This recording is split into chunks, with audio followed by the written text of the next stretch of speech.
สบายดีพี่น้องที่รักของพระเจ้าทุกท่านยินดีต้อนรับเข้าสู่รายการภาษาชาวบ้านซึ่งเป็นรายการที่บอกเราข่าวดี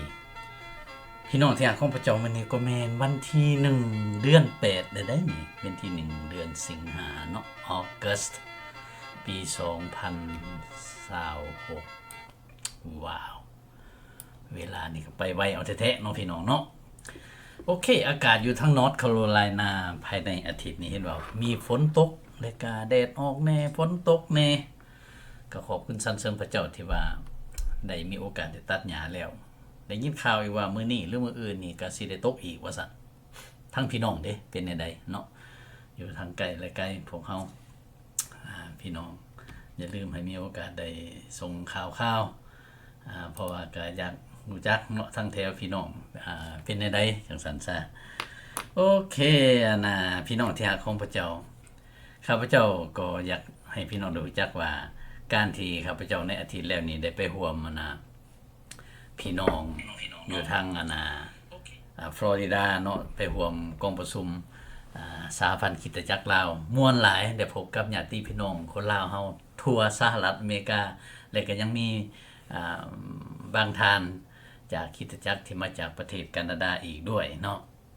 ก็อยากขอถือโอกาสนี้ถามสบายดีพี่น้องที่มีโอกาสได้พบแล้วเพิ่นเองก็ได้ซื้อของขวัญให้ซื้อโนไม้จากฟลอริดาให้อีกแก๊สหนึ่งเนาะจากแถวโอไฮโอพี่น้องแถวโอไฮโอขอบใจหลายๆเด้อและก็ท่านผู้นึงอีกจากแคลิฟอร์เนียคือท่านซูบินเนาะท่านซูบินมีจิตใจเอื้อเพื่อแผ่ดีเพิ่นฮักพระเจ้าแล้วก็ฮักพี่น้องเนาะแล้วก็อธิษฐานเพื่อซึ่งกันและกันมีโอกาสได้พบพอกันอย่างที่หลายเทื่อนึงในแต่ละปีเนาะอยู่ที่ LCC อยู่ที่สคลอันนี้ก็ขอบคุณสรรเสริญพระเจ้าแท้ๆที่พวกเฮาฮักแพงกันในฐานะที่พวกเฮาเป็นลูกของพระเจ้าผ่านทางองค์พระเยซูคริสต์เนาะแล้วก็อย่าลืมเด้อพี่น้องพวกเฮาที่ได้พากันได้อ่อนวอนเพื่อลุงแซมเนาะอยู่ในโบสถ์ลาวอินเตอร์เนชั่นแนลอยู่ที่คริสตจักรไฮพอยต์แต่ว่าโบสถ์พวกเฮาก็อยู่ทรินิตี้พุ่นแหละแต่ว่าคริสตจักรไฮพอยต์ว่าจังซั่นซะเคยห้องชื่อนี่แล้วก็เลยห้องชื่อนี่ไปเลยเพิ่นเองก็รู้สึกว่าไข้แน่เนาะย่างได้อย่างต่างแล้วก็มีสีมีวันขึ้นแน่แล้วก็ยังรอถ่ายอยู่เนาะบรรดาพี่น้องสตรีแล้วก็กับลูกสาวเพิ่นมีโอกาสพาไปหาในหมออีกเพื่อกวดเบิ่งอีกแล้วก็ในบาทกล่าวต่อไปยังรอถาฟังคำตอบอยู่ว่าเขาจะได้มีโอกาสได้ปิ่นปัวในได้อย่างต่างๆจังซั่นข้าพเจ้าเองก็ดีใจหลายแล้วก็ขอบใจนำพี่น้องเนาะที่มีโอกาสได้อ้อนวอนเพื่อมื้อนี้พวกเฮาจะได้พากันหนุนใจกันสืบต่อในความเป็นจริงขององค์พระเยซูคริสต์เช่นว่าคือพระองค์ทรงเป็นแสงสว่างอันที่แท้จริงพระองค์ทรงเป็นอาหารทิพย์ที่แท้จริงพระองค์ทรงเป็นเครือองุ่นที่แท้จริงพระองค์ทรงเป็นพระเจ้าองค์ที่ยังแท้องค์ที่แท้จริงเนาะมื้อนี้พวกเฮาจะได้สืบต่ออีกว่าพระองค์ทรงเป็นพยานที่แท้จริงจังซั่นพวกเฮาจึงเชื่อและไว้วางใจในพระองค์ใดแต่ถึงในใดก็ตามเนาะก่อนที่พวกเฮาจะได้สืบต่อซึ่งเพลงในอาทิตย์แล้วนี่พวกเฮาได้ร่วมกับพี่น้องลูกหลานชาวเนปาลพวกเพิ่นมาร่วมศึกษา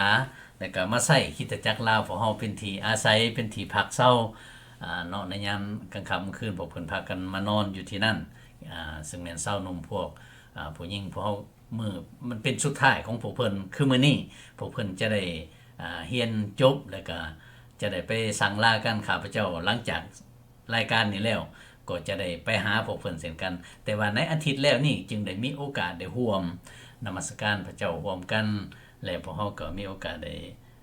ถามข่าวๆสบายดีกันต่างๆแต่ว่าก่อนที่จะไปนูนใจกันนี้ครับพระเจ้าจึงอยากให้พี่น้องพวกเฮาได้ฟังเพลงที่พวกเฮาร้อง Son of my soul แสงแห่งใจข้าคือพระผู้ไทยเพราะว่าองค์พระเยซูคริสต์ทรงเป็นแสงสว่างที่แท้จริงเนาะพี่น้องโอเคเชิญติดตามครับฟังได้เลยและก็ส้มเสริญสรรเสริญพระเจ้าพร้อมกัน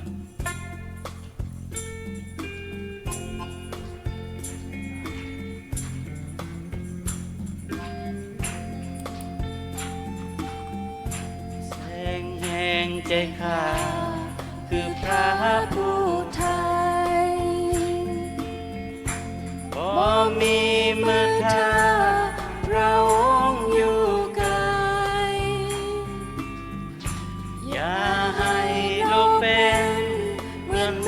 บังตากันเราไว้จากใจของข้าขออยู่กับข้าแต่สาวจนคำพอนอกพระองค์บ่เห็นผู้อื่นสถิตกับข้ายามมืดใกล้มานอกจากพระองค์ยันมรณะถ้าข้าได้ไปพระองค์ลงไปห้องหาพระองค์ผู้ทรงซอยใดโอ้พระเจ้าข้าขอทรงโปรดฟังขออย่าให้ก้าวเหตุบาปอีกซ้ำโปรดซอยคนเจ็บบรรเทาคนจนโดยมหาพรอันหลายเหลือล้นให้ผู้ทุกข์ยากนอนหลับสำบายเหมือนดังเด็กน้อยสุขใจผ่องใสสาธิตไกลข้าอวยพรเมื่อตื่นก่อนข้าเหตุการณ์สิ่งใดสิ่งอื่นจนข้าได้ถึงที่อยู่เมืองฟ้าเต็มด้วยความรักพระเจ้าของข้าอาเมนเอเมน หลังจากนั้นพวกเราก็ได้พากันตอนรับซึ่งกันและกันถามสบายดีกันก่อนที่จะเข้าสู่ในการฟังเทศนาและพี่น้องก็สมชื่นยินดีหลาย เนาะเอาละซ้ำนี่เนาะพี่น้องเห็นซ้ำนี่ก็ขอบคุณสรรเสริญ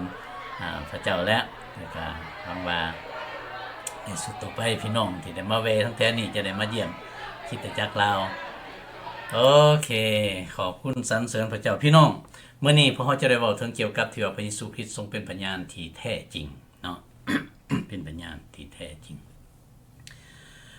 เมื่อเฮาเชื่อวางใจในพระองค์แล้วเฮาจะบ่สงสัยอันใดอีกในพระองค์เพราะว่าพระองค์ทรงเป็นพยานผู้สัตย์ซื่อผู้ยุติธรรมที่มาจากสวรรค์สั้นฟ้าเพราะว่าพระองค์ทรงเป็นเจ้าของสวรรค์พระโอวาทของพระองค์เป็นความสัตย์จริงทุกประการทุกประการ ทุกประการทุกประการเฮาเชื่อได้วางใจได้เพราะว่าเป็นความจริงพี่น้องพระธรรมของพระเจ้ายังได้กล่าวไว้อีกว่า เฮาสังเกตเบิ่งอยู่ในพระธรรมคัมภีร์เช่นว่าโยฮันบทที่1ข้อที่18เพิ่นว่าบ่มีไผได้เห็นพระเจ้าจักเทื่อมีแต่พระบุตรองค์เดียวผู้ทรงเป็นพระเจ้าที่ทรงสถิตอยู่ในพระส่วงของพระบิดาพระองค์นั้นแหละได้ทรงแสดงให้รู้ดังนั้นพี่น้องที่รักของพระเจ้าผู้ใดที่ได้เห็นพระบุตรก็ได้เห็นพระบิดาผู้ใดที่ได้เชื่อในองค์พระเยซูคริสต์แม่นได้เชื่อในพระเจ้าบ่แม่นของลินๆได้ของอันนี้มันเป็นความจริงแท้ๆเนาะโอเคเฮามาเบิ่งอีกอยู่ในข้อต่อไปที่เพิ่นเว้าถึงอยู่ในโยฮันบทที่10ข้อที่30พระองค์ทรงบอกว่าในนี้พระเยซูคริสต์เป็นผู้เว้าเฮากับพระบิดาก็เป็นอันหนึ่งอันเดียวกันเนาะขอบคุณสรรเสริญพระเจ้าเพิ่นบ่ได้ว่าเป็นผู้หนึ่งผู้เดียวแต่เป็นอันหนึ่งอันเดียวกันแสดงว่ามีพระบิดาพระบุตรพระวิญญาณบริสุทธิ์เนาะใน3ตนนี่เป็นพระเจ้าองค์เดียวองค์ทรงผู้สุนอยู่องค์เที่ยงแท้เนาะพี่น้องที่รักของพระเจ้าเฮามาเบิ่งอีกในพระคัมภีร์ข้อต่อไปนั่นก็คืออยู่ในโยฮันบทที่14ข้อที่7 5 9เพิ่นว่าจังซี่เนาะเพิ่นว่าจังซี่ ถ้าพวกท่านได้ฮู้จักเฮาพวกท่านก็จะได้ฮู้จักพระบิดาของเฮาเหมือนกันตั้งแต่นี้ไปพวกท่านก็ฮู้จักพระองค์และได้เห็นพระองค์ ท่านฟิลิปได้กล่าวต่อพระองค์ว่านายเจ้าเอ้ยจงแสดงพระบิดาให้พวกเขาน้อยเห็นแน่และพวกเขาน้อยก็จะพอใจแล้วแล้วพระเยซูทรงตอบเพิ่นว่าฟิลิปเอ้ยเฮาได้อยู่กับพวกท่านหึงมาถึงเพียงนี้และพวกท่านยังบ่ฮู้จักเฮาซั่นบ่ผู้ที่ได้เห็นเฮาก็ได้เห็นพระบิดาแล้วเป็นหยังท่านจึงกล่าวว่าจงแสดงพระบิดาให้พวกข้าน้อยเห็นแน่ คักว่าหยังเนาะแจ้งเลยนะผู้ใดที่เห็นพระองค์ผู้ใดที่เชื่อพระองค์ก็แม่นได้เห็นและได้เชื่อ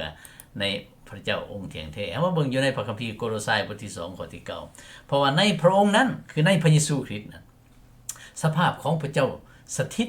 อยู่ในพระกายอย่างเต็มบริบูรณ์แสดงว่าเป็นแบบพิมพ์เนาะพระเยซูทรงสอนทรงบอกทรงกระทำทรงวาจาทรงกิริยาอย่างใดทรงให้อภัยในใดทรงกระทำสิ่งที่อัศจรรย์อย่างต่างๆอย่างใดฮะเป็นการกระทำขององค์พระผู้เป็นเจ้าเป็นของพระเจ้าได้พี่น้องอันนี้มันสำคัญหลายเด้อเฮาเบิ่งอีกอยู่ในโยฮันบทที่3ข้อที่31หา36เนาะเบิ่งเด้อนี่เพิ่นว่าจังซี่ข้อที่31พระองค์ผู้ทรงเสด็จมาจากเบื้องเทิงคือองค์พระเยซูคริสต์ทรงอยู่เหนือทุกสิ่งผู้ที่เป็นแต่แผ่นดินโลกก็เป็นฝ่ายโลกและยอมกล่าวฝ่ายโลกพระองค์ผู้ทรงเสด็จมาจากสวรรค์ทรงอยู่เหนือทุกสิ่งโอเคข้อที่32สิ่งที่พระองค์ได้เห็นและได้ยินฟังคักได้บัดพระองค์ก็ทรงเป็นพยานถึงสิ่งนั้น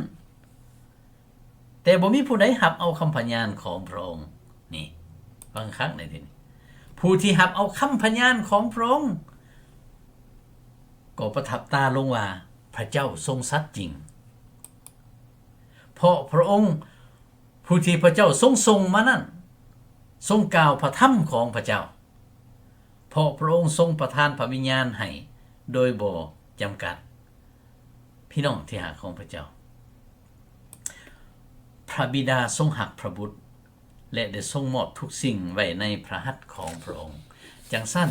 ผู้ใดก็ตามที่ได้เชื่อและวางใจในองค์พระเยซูคริสต์ผู้นั้นแม่นได้เชื่อวางใจในพระเจ้าองค์เที่ยงแท้เด้บ่แม่นของธรรมดาเด้เฮามาถูกต้องแล้วพี่น้องที่หาของพระเจ้าพระองค์ทรงเป็นพระเจ้าองค์เที่ยงแท้พระองค์ทรงเป็นเครือองุ่นที่พวกเฮาสามารถติดแท้และได้รับการหล่อเลี้ยงจากพระองค์ให้เจริญเติบโตได้ทั้งฝ่ายชีวิตจิตใจจิตวิญญาณของเฮาผู้ที่เชื่อในพระบุตรบาดนี้ข้อที่36ได้นี่ฟังคักเด้อก็มีชีวิต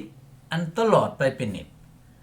แต่สำหรับผู้ที่บ่ฟังความพระบุตรหมายความว่าบ่เป็นเพียงแต่ว่าบ่เชื่อเด้หมายความว่าบ่หัวซ่าเลยแค่แม่นเว้าเรื่องของพระเยซูคริสต์นี่โอ้ยเอาจิตใจไปทางอื่นพุ่นบ่หัวซ่าบ่นำไรเลยนะผู้ที่บ่หัวซ่าเลยผู้ที่บ่ยอมฟังพระบุตรจะบ่เห็นชีวิตแต่พระพิโรธของพระเจ้าจะปกคุมอยู่ถึงผู้นั้นแสดงว่าการตัดสินลงโทษแม่นรับประกันเลยว่าผู้นั้นจะได้รับการตัดสินลงโทษเพราะว่าพระพิโรธความร้ายของพระเจ้าที่ร้ายต่อความบาปที่มีอยู่ในมนุษย์ผู้นั้นจะยังปกคุมอยู่หั่นในเมื่อจากโลกนี้ไปก็จะได้รับการตัดสินก็จะได้ถูกตัดสินลงโทษรับโทษเองบ่ง่ายจังซั่นซะอันนี้แหละพอเฮาจึงเป็นห่วงหลายเป็นห่วงพี่น้องลูกหลานในเมื่อได้ยินได้ฟังแล้วอยากให้เกิดความสนใจในเมื่อสนใจแล้วให้กลับใจใหม่ตัดสินใจมาเชื่อในพระองค์ติดตามพระองค์แล้วต่อไปก็ฟังความพระองค์เพราะผู้ติดตามพระองค์นี่แม่นต้องฟังความพระองค์เด้ในเมื่อเฮารู้จักน้ำพระทัยพระองค์เพราะว่าในเมื่อเฮามีพระเจ้าองค์เที่ยงแท้ที่เฮาได้ติดตามแล้วเฮาสิไปติดตามสิ่งใดอีกเฮาสิไปเฮ็ดสิ่งใดอีกบ่จำเป็นพระองค์ปลดแอกสิ่งเหล่านั้นหนีไปแล้วเนาะจังซั่นจึงอยากหนุนใจพี่น้องพวกเฮาตลอดทั้งลูกหลานหมดทุกผู้ทุกคนเด้อเกี่ยวกับเรื่องนี้พี่น้องที่หาของพระเจ้าอยู่ในพระธรรมพระนิมิตบทที่3ข้อที่14เพิ่นยังบอกว่าพระองค์ทรงเป็นพยานที่สัตย์ซื่อและเที่ยงธรรมเชื่อได้ไว้ใจได้เด้อพี่น้องเมื่อเฮาวางใจเชื่อในพระเยซูคริสต์แล้วเฮาก็บ่ต้องสงสัยหรือค้อนแค้นอีกเลยในชีวิตเฮามั่นใจได้เกี่ยวกับพระสัญญาของพระองค์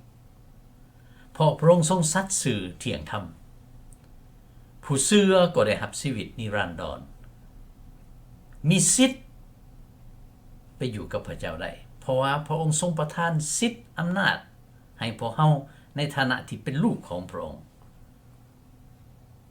เพราะว่าพระเจ้าทรงสัญญาอย่างนั้นและพระองค์ทรงเป็นพยานเกี่ยวกับเรื่องนี้โดยบ่มีผู้ใดสามารถเปลี่ยนแปลงได้เฮามีความมั่นใจทั้งในโลกนี้และในโลกหน้าที่จะมาถึง